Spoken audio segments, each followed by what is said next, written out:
Our scholars differentiated between simple ignorance and between compounded ignorance.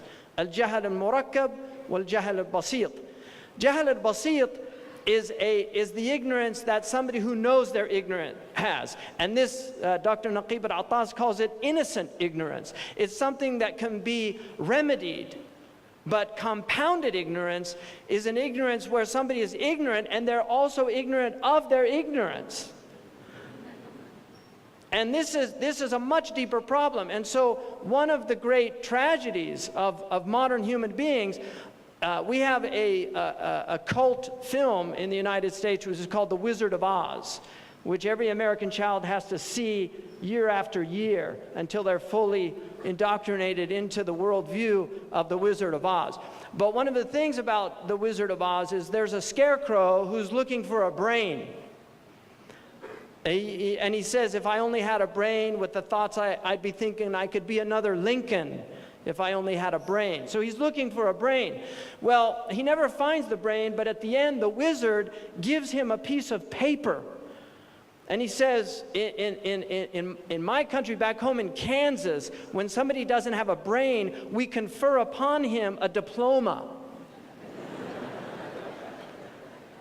And this is very often what happens in our universities. Brainless people are given pieces of paper to convince them that they have a brain.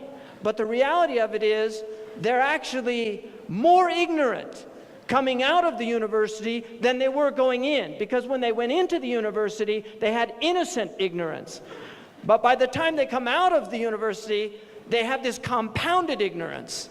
And this is to me, one of the great crimes of the modern educational institutions, that people are deprived of a true education. They're given what they think is an education, educare, to lead out of. You cannot teach people what they don't already know.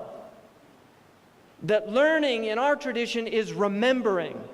It's tadhakkur. It's a recollection of something that we already know. And this is why the Quran says, وَذِكِّرْ, remind. Make them remember what they already knew. What is it that we already knew? We knew a covenant that we took in another dimension. It was a sacred covenant. And it began with, أَلَسْتُ بِرَبِّكُمْ, am I not your Lord? And we replied as spirits, we replied in the affirmative, Bala shahidna. Indeed, you are our Lord, and we witness to this.